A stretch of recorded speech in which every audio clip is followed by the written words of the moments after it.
Friendship KTL bringt frische Ideen in die Belagsentwicklung und kombiniert beim Limitless einfach zwei unterschiedlich harte Schwammunterlagen.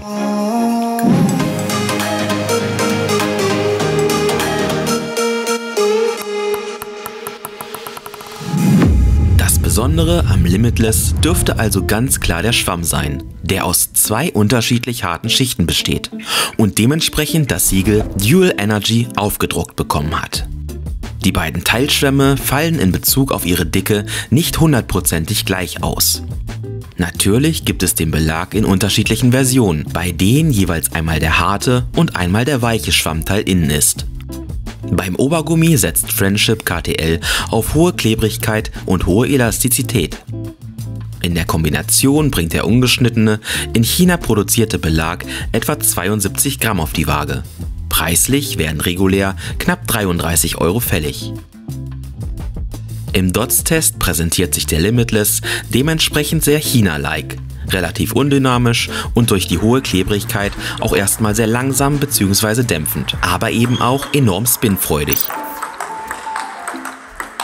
Im Einkontern sorgt die Klebrigkeit und das erstmal etwas undynamische, China-typische Spielgefühl dafür, dass man durchaus arbeiten muss, um den Ball zu beschleunigen bzw. die klebrige Dämpfung zu überwinden.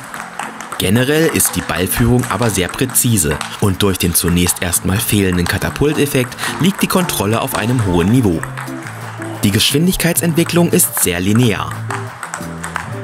Um es vorwegzunehmen, einen wahrnehmbaren Unterschied zwischen den beiden Schwammanordnungen konnten wir nicht feststellen.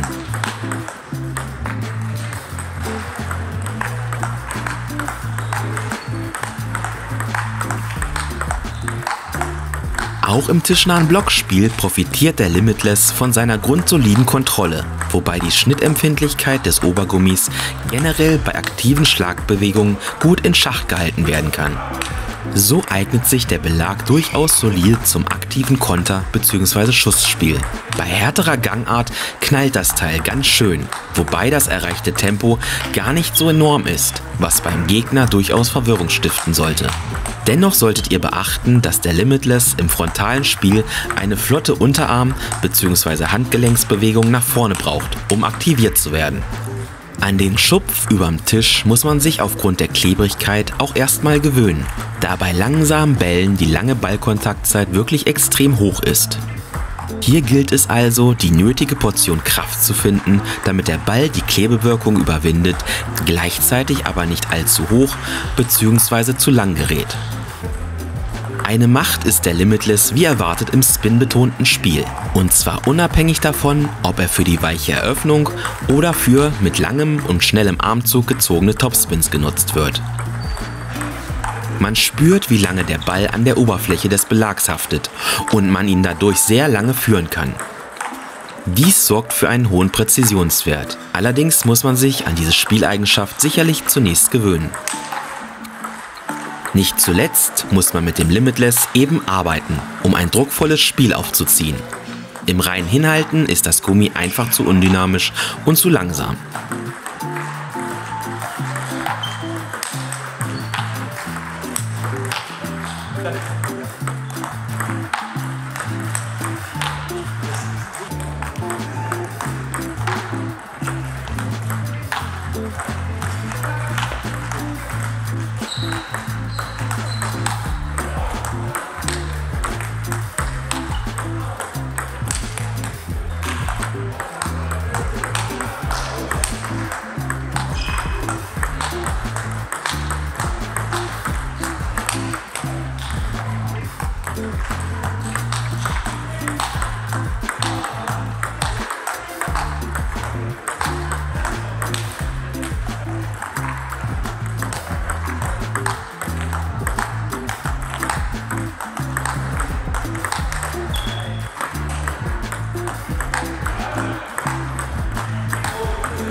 Richtig gut performt der Limitless natürlich auch im Aufschlagspiel.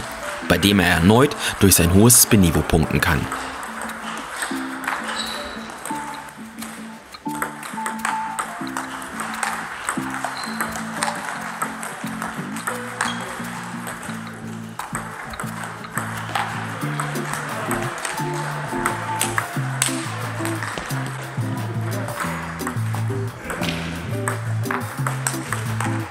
Aus der Halbdistanz muss der Limitless zum größten Teil tangential mit langem Armzug gespielt werden. Ein frontaler Treffer liefert hier einfach zu wenig Dynamik.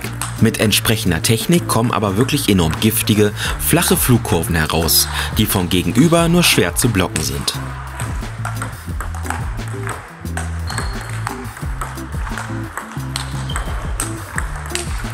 Tja, ob sich das Konzept der zweischichtigen Schwammsymbiose unterm Strich wirklich durchsetzen und sich als Feature herausstellen wird, auf das die Tischtenniswelt gewartet hat, bleibt abzuwarten. Klar ist aber, der Limitless ist ein sehr spinfreudiger China-Belag, dessen Spieleigenschaften sich in erster Linie über seine geballte Klebrigkeit definieren. Wer die braucht und bereit ist, den etwas erhöhten Preis dafür zu zahlen, sowie seinen Gegner gerne mit langen Armzügen unter Druck setzt, der könnte damit durchaus glücklich werden.